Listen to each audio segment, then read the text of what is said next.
আপনার বাড়িতে ফকির এসেছে,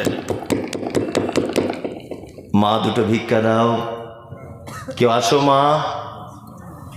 তো একটা লোক বার হয়েছে, দরজাটা খুলে এসে বলছে, এই তুমি নামাজ পড়ো? নামাজ পড়ি না তো। বিয়াদব নামাজ পড়ে না, ভিক করতে এসেছে, যাও এখান থেকে, চলে যাও। ওকে তাড়িয়ে দেওয়া হলো, ওকে তাড়িয়ে দেওয়া হলো। আর একজন এলো, এসে, আব্বা বাড়িতে কেউ আছো? বাপ কিছু ভিক্ষা দাও না, কেউ আছো? একটা লোক বার হয়ে বলছে, এ তুমি কি করতে এসেছো? বলছে ভিক করতে এসেছি। বলছি তোমার হাতে এত বড় মোবাইল কেন? ভিক করছো আবার বড় মোবাইল নিয়ে ঘুরছো, ঢং খুঁজে পায় না। আর একজন মেয়ে ছেলে এসেছে, কেউ আছো বুবু, বাড়িতে কেউ আছো? বলছে হ্যাঁ। দরজাটা খুলে দেখছে মেয়েটা মিনু শাড়ি পরে এসেছে, হ্যাঁ লাল টকটক টকটক করছে, নতুন শাড়ি। তখন ওই বউটা বলছে, বাবা আমার স্বামী এত টাকার মালিক, এত দামি শাড়ি কিনতে পারে না, আর তোমার তো ঢং, সাংঘাতিক ঢং, মিনু শাড়ি পরে ভিক করতে এসেছো, বল অন্য বাড়ি দেখো যাও। তুমি তাড়িয়ে দিলে কেন? তোমার সম্পদের তুমি কতটা ওকে দিতে? 2 টাকার একটা কয়েন দিতে, বেশি হলে তুমি 500 গ্রাম চাউল দিতে, আরো বেশি হলে 10 টাকার একটা নোট দিতে, এছাড়াও আর কিছু দিতে না? কিছু দিত না। আল্লাহ কত বড় দয়ালু দেখুন। ফিলিস্তিনের মাটিতে মসজিদ আকসা, ওই আপনার পাশের দেশ ইসরায়েল আঘাত করছে, প্রতিনিয়ত তাদেরকে মেরে দিচ্ছে, দেখতে পাচ্ছেন এটা সোশ্যাল মিডিয়াতে। আচ্ছা বলুন, আমরা যে অক্সিজেন গ্রহণ করি, এই অক্সিজেনের মালিক কে? কে? আল্লাহ। আল্লাহ যদি ইচ্ছা করে যে আমি এইমাত্র ইসরায়েলের ইহুদিদের অক্সিজেন বন্ধ করে দিব, এটা আল্লাহ পারে কি পারে না?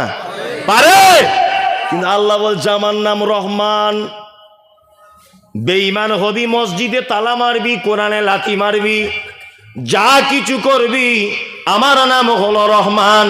আমি এমন একজন দয়ালু, পৃথিবীতে এই দয়া থেকে কাউকে বঞ্চিত করব না। নামাজ পড়বি না, তোর জমিনে বৃষ্টি আসবে, তুই নামাজ পড়বি না, তোর জমিনেও ফসল হবে, তুই মসজিদে ভেঙে দেবার সহযোগিতা করবি, তবু আমার সূর্যের তাপ পাবি, পৃথিবীর কেউ তোকে বঞ্চিত করবে না। আমার নাম হলো রহমান। আমি এমন দয়া করি, বিনিময় চাই না। রাহিম, এটাও একটা দয়ালু। এই দয়াটা আবার মারাত্মক, এই দয়াটা খাস ইয়াউমাল কিয়ামত, বিশেষ ব্যক্তিদের প্রতি কিয়ামতের দিন দয়া করা হবে। কি বললাম বুঝলেন? তারপরে কি বলি? ইয়াকা নাবুদু ওয়া ইয়াকা নাস্তাঈন। আল্লাহ তোমারই ইবাদত করি, তোমারই কাছে সাহায্য চাই। এই ইবাদত কার জন্য? ইবাদত কার করা লাগবে? আল্লাহর। আর ইবাদত করলেই যেমন তেমন ভাবে করলেই হবে না, স্পেশাল ভাবে করতে হবে, এটা জানা আছে তো। এইসব কথা আমি বেশি বলি না, বেশি বললে ওদিকে গাড়ি বোম মেরেছে গাড়িতে, ভয়ে বলতে পারছি না। তবুও মুর্শিদাবাদ জেলা, এমনিতেই সোশ্যাল মিডিয়া মুর্শিদাবাদ জেলার খুব নাম খারাপ যে ওরা খুব বোম বারুদ কাজবাজ করে, ওটা একটা ব্যাপার আছে, ভয় মনের ভিতরে। তবুও সত্য কথা বলে দিয়ে যাচ্ছি, কে রাগ করবেন, কিছু করবেন, গালাগালি পিছনে দিবেন, সামনে যেন আসবেন না। এক, ইবাদত। ইবাদত 2 প্রকারের। কয় প্রকারের? ভালো করে শুনেন, কয় প্রকার? যদি বলছেন আপনি ভাগ করলেন কি করে, এই যে আল্লাহ তাআলা বলেছেন আমলে সলেহ, তোমরা কাজ করো, নেক কাজ, সলেহ উত্তম কাজ করো, উত্তম আমল করো। আর আল্লাহ কি বলেছেন? লিয়াবলুয়াকুম আইয়ুকুম আহসানু আমালা। পৃথিবীতে তোমাদেরকে পাঠানো হয়েছে উত্তম আমল কে করবে এটা দেখার জন্য। আচ্ছা, আল্লাহ উত্তম আমল বললেন না বেশি আমল বললেন? উত্তম। তার মানে উত্তম আমলের কথা যখন আল্লাহ বারবার বলছে, তার মানে বর্তমান বাজারে ভেজাল আমলও আছে। আছে না নেই? আছে। একটা কোম্পানি লিখে রেখেছে 100% খাঁটি, তার মানে বুঝে নিতে হবে অন্য কোম্পানিতে ধরা পড়েছে ভেজাল, ওই জন্য লিখেছে 100% খাঁটি। আল্লাহ সুবহানাহু ওয়া তাআলা কি বলেছেন? তোমরা যখন আমার ইবাদত করবে, আমলে সলেহ উত্তম আমল করবে। তার মানে আমাদের দেশের মাটিতে আমল আছে, অনেক ভণ্ডামি আমলও আছে। সেদিন এক জায়গায় জানাজা পড়তে গেলাম, তা একজন মাটি দেওয়ার আগে আগে চিল্লিয়ে চিল্লিয়ে বলছে, মিনহা খালাকনাকুম ওয়া ফিহা নুঈদুকুম ওয়া মিনহা নুখরিজুকুম তারাতান উখরা। আমি আবার ও লোকটা বলছে, সবাই বলুন এই দোয়া বলে মাটি দেন, মিনহা খালাকনাকুম। আমি আবার একটু জোরে বলি, আমার নানার গ্রামের আর কি, সবাই মামা হয়, আমি জোরে বলে দিয়েছি, সবাই বিসমিল্লাহ বলে দেন, ওই দোয়াটা বলবেন না। চাচা আমাকে এসে খুব গরম দিয়ে বলছে, তুই মৌলভী সাহেব না ঘোড়ার ডিম, কি জানো তুমি? আমাকে বলছে, ওরে আমি 15 বছর পড়াশোনা করলাম, আমি কিছু বুঝলাম না, তুমি বুঝলে, তুমি ভালো মন্দ বুঝে গেলে। তা কেন চাচা তুমি মিনহা খালাকনাকুম বলছো কেন? তা বলছো ওটা কোরআনের আয়াত, তো ওটা বললে অসুবিধা কি আছে? ওটা যদি বলি অসুবিধাটা কি? আচ্ছা, তাহলে মিনহা খালাকনাকুম কোরআনে আছে বললে অসুবিধা নেই? বলছে না। তাহলে কোরআনে যে আছে বলে সবই ভালো, এটা তোমায় বললো কে? এটা কে বললো? কোরআনে ফেরাউনের নাম আছে, আছে না নেই? তো তোর বেটার নাম ফেরাউন রাখ, রাখ দেখি, ওটা তো কোরআনের শব্দ। কেউ রাখবে? কেউ রাখবে না। কোরআনের আয়াত সব ভালো, অবশ্যই ভালো, তবে স্থান কালপাত্র বুঝতে হবে কোন জায়গায় কোনটা। এই যে রুকুতে গিয়ে কি বলতে হয়? সুবহান রাব্বিয়াল আযীম। কারণ আমি যেটি এটা বাদ দিয়ে যদি বলি কুল হু আল্লাহু আহাদ আল্লাহু সামাদ লাম ইয়ালিদ ওয়া লাম ইউলাদ, নামাজ হবে? কেন হবে না? কেন? ওটা তো কোরআনের আয়াত, হবে না কেন? তার মানে বোঝা যাচ্ছে যে স্থান বুঝতে হবে, কোন স্থানে কি বলতে বলেছে। জিলাপি এটা খাওয়া জায়েজ না না জায়েজ? এই জিলাপি বলুন, জিলাপি খাওয়া যায় না না যায়? জায়েজ। তো ময়দা দিয়ে তৈরি হয়, কিন্তু ওই জিলাপি কিনে কেউ মাজারে মানত করে দিয়েছে, হারাম, চলবে না। একই জিনিস, চলবে? চলবে না। জিলাপি তো হারাম, জিলাপি জায়েজ, কিন্তু শুধুমাত্র দোকানদারের কাছ থেকে কিনে মাজারে দিয়েছে মানত করে, ওটা হারাম। কি বললাম বুঝলেন? তার মানে বোঝা গেল শুধু আমল করলে হবে না। মিনহা খালাকনাকুম ওয়া ফিহা নুঈদুকুম, এই দোয়া যদি মুহাম্মদ সাল্লাল্লাহু আলাইহি ওয়াসাল্লাম যদি বলতে বলেছেন তাহলে এটা সুন্নাত, তাহলে এতে নেকি পাওয়া যাবে। তাছাড়া কিন্তু এইটা বলার কারণে বেদাতের জন্ম হবে। কি বলছি বুঝতে পারছেন? এই দেখুন, আপনাকে আর একটা কথা বলে দিই, সারা পৃথিবীতে আমল অনেক আছে। আল্লাহ সুবহানাহু ওয়া তাআলা বলেন, আমিলাতুন নাসিবা তাসলা নারান হামিয়া, এক শ্রেণী মানুষ তারা আমল করবে, আমল করতে করতে নাসিবা তারা ক্লান্ত হয়ে যাবে। আল্লাহ তাআলা বলছেন তারপরেও তাদেরকে আমি জাহান্নামে নিক্ষেপ করব। আমল করার পরেও জাহান্নামে নিক্ষেপ করবে। এরা কারা? এরা কারা? এই যে আসছে আর 1 থেকে 1.5 মাস পরে শবে বরাতের মাস শাবান আসছে না? অনেক মানুষ রেডি হয়ে আছে, ওরে বাবা সেদিন রোজা রাখতে হবে, 100 রাকাত মসজিদে নামাজ পড়তে হবে। আর মসজিদে মানে ঠেলাঠেলি শেষ নাই, মানে যত নেকি সব সেই দিনে মনে হয় পাওয়া যাবে। কিছু মানুষ এরকম আছে না নেই? আছে, আছে। 15ই শাবানে যদি রোজা মুহাম্মদ সাল্লাল্লাহু আলাইহি ওয়াসাল্লাম রেখে যদি না থাকে, রাসূলুল্লাহ থেকে যদি প্রমাণ না পাওয়া যায়, তাহলে কিন্তু এই রোজা রেখেই তোমার বিপদ। কি বললাম বুঝলেন? ফরজ নামাজের পর যদি মুহাম্মদ সাল্লাল্লাহু আলাইহি ওয়াসাল্লাম দোয়া যদি না করে থাকেন আর আপনি যদি করেন জামাত সহকারে, তাহলে এই আমল করলে কিন্তু বিপদ। কি বলছি বুঝতে পারছেন? এই আমল করলে বিপদ।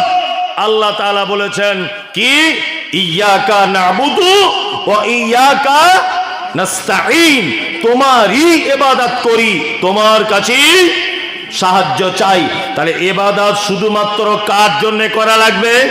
আল্লাহর জন্য। আর সর্বপ্রকারের সাহায্য কার কাছে? আল্লাহর কাছে। যারা এই যে পীর ফকির ঠাকুর মেনে চলে, যারা আছে না একদল মুসলমান, এখানে আছে কিনা আমার দেখার দরকার নেই, থাকলেও আমার দেখার কোনো প্রয়োজন নেই। আপনি সূরা ফাতিহাটা বুঝেন না? মনে মনে ভাবি যে আল্লাহ গোবর কেন গরুর পেটে দিলে? কিছু মানুষের মাথাতেও দিতে পারতে হালকা হালকা করে, যারা একেবারে বুঝে কম। এই পাগল, তুমি নামাজে বললে কি? তুমি তো বললে ইয়াকা নাবুদু ওয়া ইয়াকা নাস্তাইন। আল্লাহ তোমারই ইবাদত করি, সাহায্য চাই কার কাছে? তোমারই কাছে সাহায্য চাই। কিন্তু এই কথা বলার পরেও পৃথিবীতে এরকম কিছু মানুষ আছে না নেই, যে আল্লাহকে বাদ দিয়ে আবার অন্য ঠাকুরের কাছে সাহায্য চাইতে যাচ্ছে? আছে না নেই? আছে। আশ্চর্য ব্যাপার। তার মানে তুমি যদি দাও তাহলে সূরা ফাতিহার এই আয়াতটাকে তুমি অপমান করে দিলে, অপমান করে দিলে। পৃথিবীতে আল্লাহ ছাড়া আর কেউ কাউকে বাঁচাতে পারে? পারে? পারে না। আচ্ছা বলুন তো, একটা মানুষকে সারা পৃথিবীতে সব থেকে বেশি ভালোবাসে কে? আল্লাহ বাদে পৃথিবীর মানুষের কথা বলেছি, কে ভালোবাসে? মা। মা বেশি ভালোবাসে তো, নাকি পীর সাহেবও বাসে? এই পীর সাহেব বেশি বাসে, ফালতু আপনি উল্টো পাল্লা বলছেন। পীর সাহেবের থেকেও বেশি বাসে? বেশি বাসে। আচ্ছা তারপরে কে বাসে? আপনার আব্বা। আল্লাহর ভাষা শুনুন, এগুলো কি কানা পীর দেখতে পায় না? হ্যাঁ, এ মুরিদরা কি এগুলো দেখতে পায় না? কোরআনের আয়াত আল্লাহ কি বলছেন? আল্লাহ বলছেন ইয়াউমা ইয়াফিরুল মারউ মিন আখি ওয়া উম্মিহি ওয়া আবি ওয়া সাহিবাতিহি ওয়া বানি। কিয়ামতের দিন মা তার বেটার কোনো কাজ করবে না, বাপ তার বেটার কোনো কাজ করবে না, উপকার করবে না।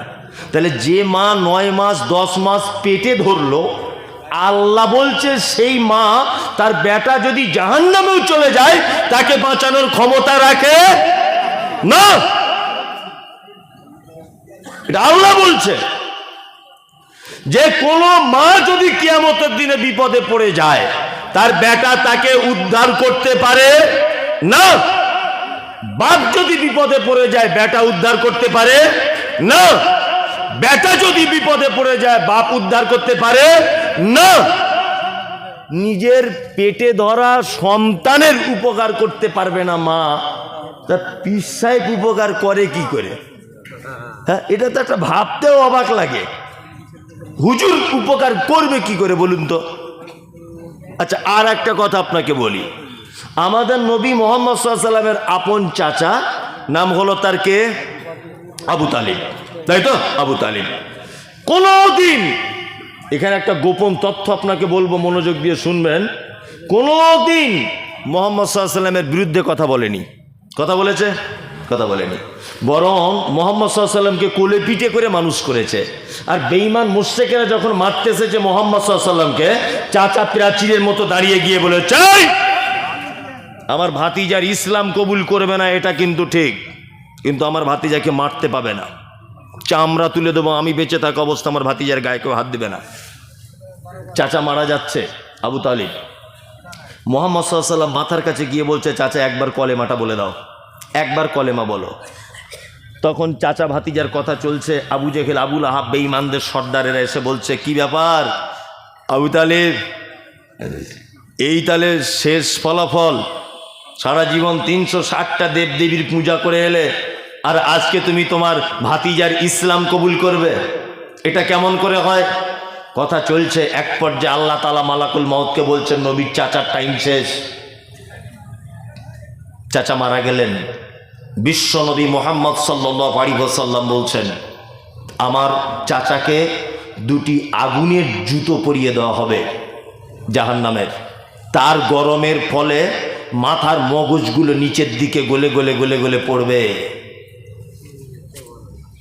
আপনার কাছে অনুরোধ, এই ব্যাপারটা বোঝার, যে নবীর আপন চাচা, নবীর আপন চাচা মুহাম্মদ সাল্লাল্লাহু আলাইহি ওয়াসাল্লাম বাঁচাতে পারবে কে?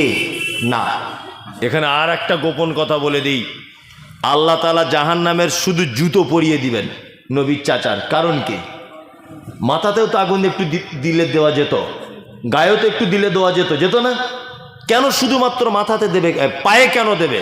এই কারণে পায়ে দেবে যে আমার নবী মুহাম্মদ সাল্লাল্লাহু আলাইহি ওয়াসাল্লামকে বাচ্চা অবস্থায় কোলে পিঠে করে মানুষ করেছে, যে যে জায়গাগুলোকে নবীকে কাঁধে নিয়ে ঘুরেছে, কোলে নিয়েছে, আল্লাহ সুবহানাহু ওয়া তাআলা এই সম্মানের কারণে শুধুমাত্র তার দেহে আগুন দেবে না, তার পায়ে আগুন দিয়ে জুতো পরিয়ে দেওয়া হবে। আল্লাহু আকবার।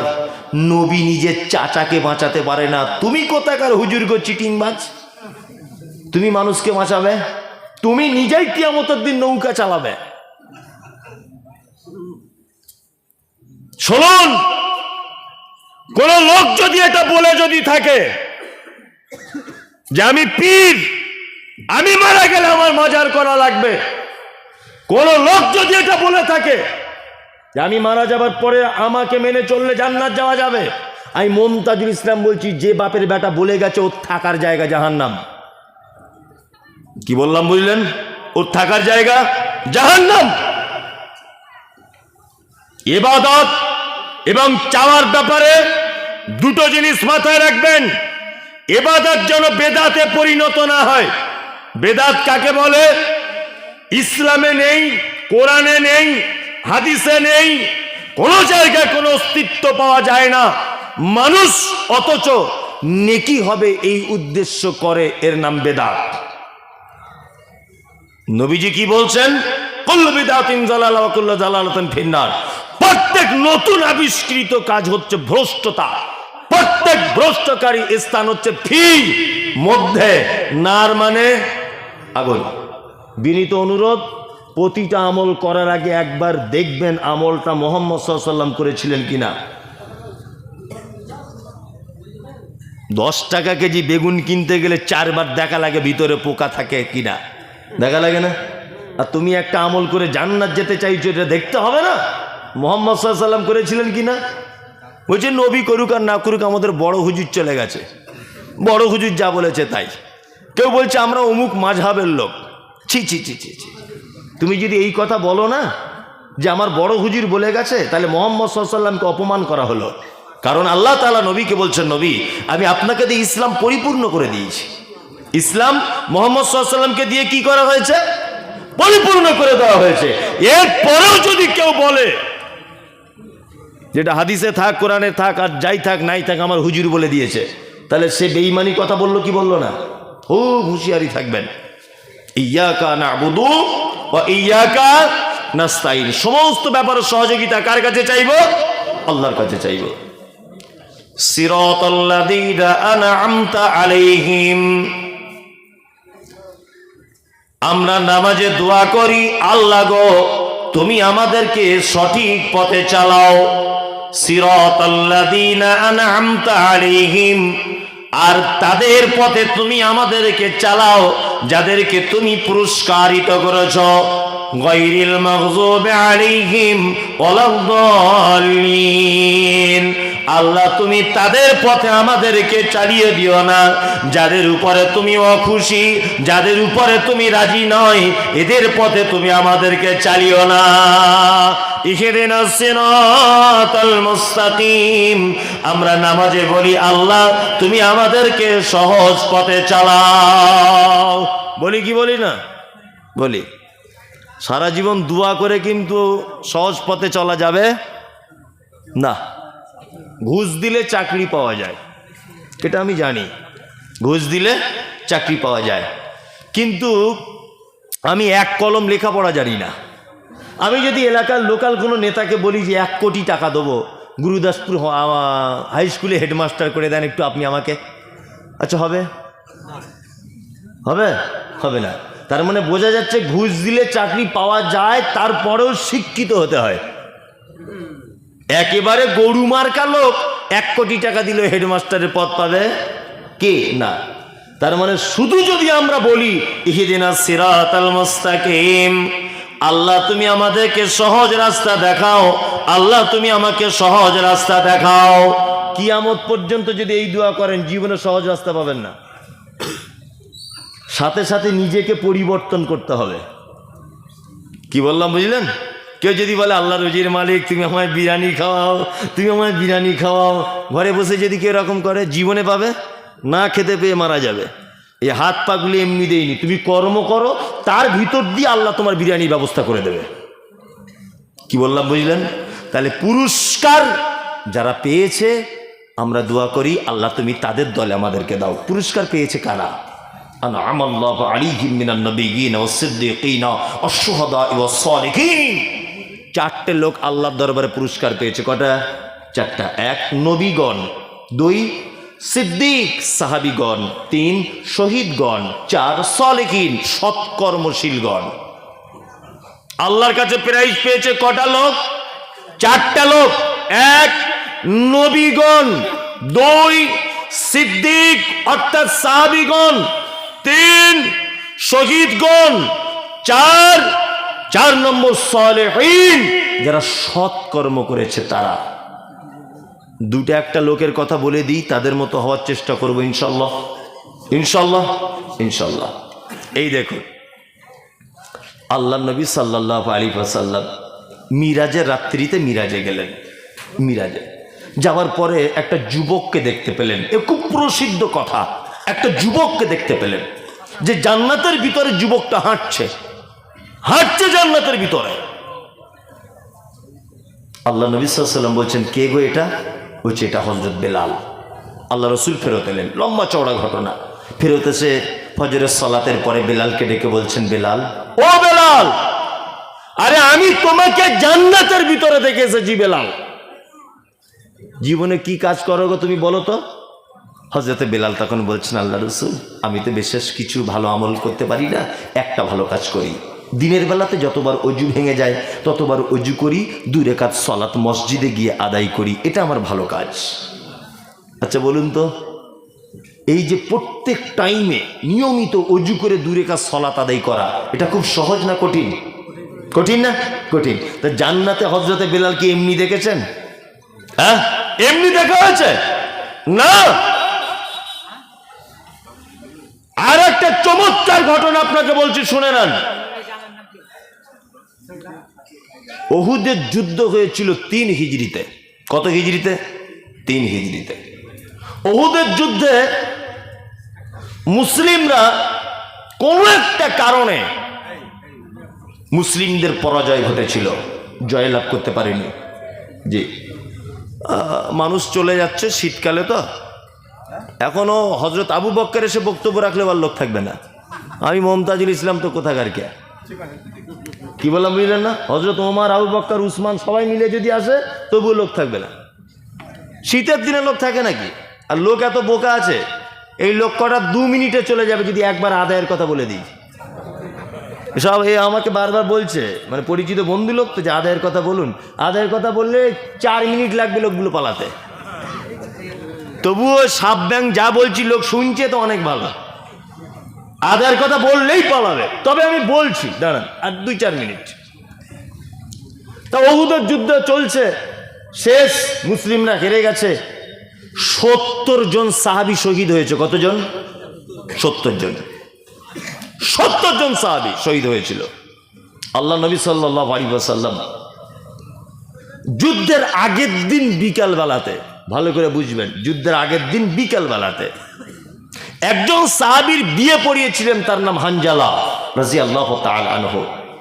আল্লাহ রসুল বিয়ে পড়িয়েছেন এবং নিজে খুশি হয়ে খাজুর বিতরণ করেছেন সাহাবীদের ভিতরে।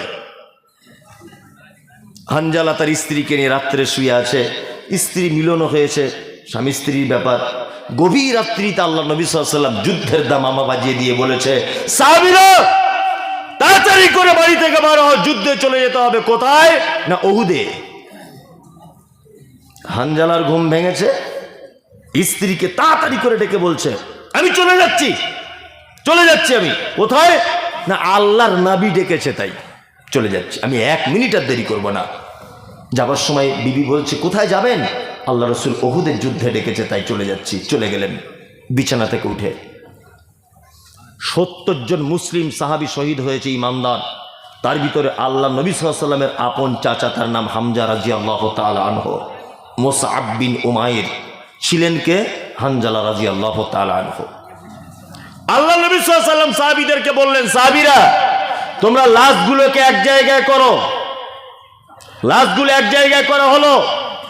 বিশ্বনবী 1টা 2টো 3টে 4টে করে হিসাব করে করে দেখলেন 68টা লাশ, 2টো লাশ খুঁজে পাওয়া যাচ্ছে না। আল্লাহ নবী সাহাবীদেরকে পাঠালেন, যাও লাশগুলোকে খুঁজে আনো। লাশ খুঁজতে যাওয়া হচ্ছে, পাওয়া যাচ্ছে না। ইতিমধ্যে একজন পর্দানাশীল মহিলা মুখটা ঢেকে আল্লাহ নবীকে যুদ্ধের ময়দানে এসে বলছেন, আল্লাহ নবী, আপনার সঙ্গে আমি কিছু কথা বলতে এসেছি, আপনি কি আমাকে চিনতে পারছেন? আল্লাহ রসুল বলছেন, না, তোমাকে চিনতে পারছি না, তুমি কে? তখন মহিলা বলছেন, গতকাল বিকেলবেলা আপনি কারোর বিয়ে পড়িয়েছিলেন? বলছে, হ্যাঁ, আমি হানজালার বিয়ে পড়িয়েছি।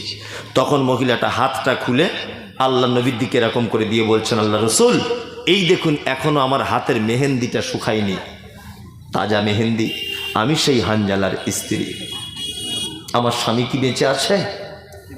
আল্লাহ রসুল তখন খুব জোরে কেঁদে দিয়ে বললেন, সবার লাশ পাওয়া যাচ্ছে, শুধু আমার চাচা হামজা আর তোমার প্রাণ প্রিয় স্বামী হানজালা, এই দুজনার লাশ খুঁজে পাচ্ছি না মহিলা।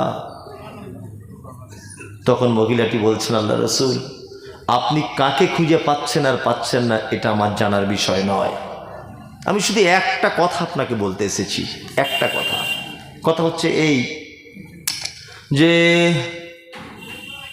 আপনি বলেছেন যুদ্ধতে যারা শহীদ হয় তাদেরকে রক্ত মাখা অবস্থায় ওই পাঞ্জাবি পরিয়েই, ওই জামা পরিয়েই তাদেরকে দাফন করা হয়। আল্লাহ রসুল, আমি আপনাকে একটা কথা বলতে এসেছি যে আমার স্বামী যদি উহুদের মাঠে যদি শহীদ হয়ে যায়, দয়া করে আমার স্বামীকে একটু গোসল করিয়ে দেবেন, কারণ ও বিয়ের পরে রাত্রে আমাকে নিয়ে শুয়ে থাকার পরে স্বামী স্ত্রী মিলন ঘটেছে, ও অপবিত্র অবস্থায়, ও আপনাকে এত ভালোবাসে যে বিছানা ছেড়ে চলে এসেছে, গোসলটা পর্যন্ত ভুলে গেছে। আল্লাহু আকবার। বিশ্বনবী দাঁড়িয়ে আছেন, মহিলার সঙ্গে কথা চলছে। আল্লাহ নবী সাল্লাল্লাহু আলাইহি ওয়াসাল্লাম দেখতে পেলেন দুইজন সাহাবী একটা লাশ কাঁধে করে বয়ে নিয়ে আসছে, তার মাথার দিক দিয়ে দেখতে পাচ্ছে পানি জোরে জোরে পড়ছে। এই সময় জিবরিল এসে বলছেন, মুহাম্মদ সাল্লাল্লাহু আলাইহি ওয়াসাল্লাম, ওই যে দেখতে পাচ্ছেন দুজন সাহাবীর কাঁধের উপর একটা লাশ। বলছে, হ্যাঁ, ওটা কে? বলছে, ওটা হচ্ছে হানজালা। হানজালার শহীদে আল্লাহ এত খুশি হয়েছে যে ওর লাশ কেউ চুরিও করেনি, হারিয়েও যায়নি। আল্লাহ তাআলা আসমানের ফেরেশতা, তৃতীয় আসমানের ফেরেশতাদেরকে পাঠিয়ে তার লাশটাকে উপরে নিয়ে আসমানে নিয়ে জমজমের পানিতে গোসল করিয়ে মিসকে আম্বারের সেন্ট লাগিয়ে কাফন পরিয়ে ওই দেখুন আপনার কাছে দিয়ে দেওয়া হয়েছে। কি চারটিখানি বড় কথা! এই জায়গাটায় কি এমনি পৌঁছানো গেছে? শুধু দোয়া করে এই জায়গাটায় পৌঁছানো যাবে? যাবে না। নবীর প্রতি কত ভালোবাসা তাদের! বিনীত অনুরোধ, সারা জীবন দোয়া করে করে জীবন পরিবর্তন করা যাবে না। কি করা লাগবে? সাথে সাথে আপনাকে আমল করতে হবে। এখানে যারা বসে আছেন, এটা মসজিদের উন্নতি কল্পে জলসা, মেয়েদের নামাজ পড়ার ব্যবস্থা করা হচ্ছে, তাই তো নাকি? হ্যাঁ হ্যাঁ, তা আলহামদুলিল্লাহ অনেক কাজ এগিয়ে গেছে দেখলাম। তারপরেও আমাকে বারবার বলা হচ্ছে যে আপনি কিছু বলুন, যদিও আমি আদায়কারী বক্তা নয়, আমিও সুরসার করে করতেও পারি না। আগে করেছি কিন্তু এখন আর পারি না বা করিও না। যাদের কাছে বারবার আবেদন করা হয়েছে, আগেও আপনারা দিয়েছেন। আমি এবার আপনাদেরকে একটা কথা বলে দিচ্ছি, সেটা হচ্ছে এই যে সারা পৃথিবীর একটা উত্তম জায়গা, তার নাম মসজিদ। Chain system. আপনার দ্বারাতে মসজিদের একটা ইট যদি গেঁথে যায়, তাহলে কিয়ামত পর্যন্ত যদি এই মসজিদ থাকে, তাহলে আপনি এই চেন সিস্টেমে নাকি পেতে থাকবেন, একদম চেন বাই চেন, সারা জীবন আপনি এর থেকে নাকি পাবেন। কেউ আছেন ভাই এখানে? মসজিদ আল্লাহর ঘর, এখানে আপনারা সবই তো প্রয়োজন, বাড়ি, সিমেন্ট, রড সবই প্রয়োজন। মেহরবানি করুন মুর্শিদাবাদ, আমি কালকেই দিনাজপুরে প্রোগ্রাম করতে বলেছি যে মুর্শিদাবাদ হচ্ছে সব থেকে বেশি দানের জায়গা। একটু মেহরবানি করুন। আল্লাহর রাস্তে কিছু দেন। মসজিদ আল্লাহর ঘর, কাজ হবে এখানে। কেউ আছেন ভাই? আমি আসলে আদায় খুব ভালো করতে পারি না, তো ওই জন্য আমি ঠিক গুছিয়ে বলতেও পারছি না ব্যাপারটা। তারপরেও আপনাকে আমি বলবো এতটুকুই কথা যে আপনি দয়া করে কিছু সহযোগিতা করুন। খুব বিনীত অনুরোধ আপনার কাছে। বারবার আমাকে ইমাম সাহেব বলছেন, আপনি ইমাম সাহেব তো, এখানকার ইমাম সাহেব বারবার বলছেন এই চাদরে 10-5 টাকা দিয়ে মসজিদ করা যাবে না। এসব লোক ঠকানো কাজ। চাদর নিয়ে ঘোরা একদম তো শেষ ফিনিশিং আর কি। 10-5 টাকা এরকম দিয়ে মসজিদ হবে? যদিও আল্লাহর ঘর হয়ে যাবে, অত কঠিন নয়, সহজেই হয়ে যাবে ইনশাল্লাহ। আল্লাহ যদি চায় হয়ে যাবে। কি যাবে না? যাবে, কোনো সমস্যা নেই।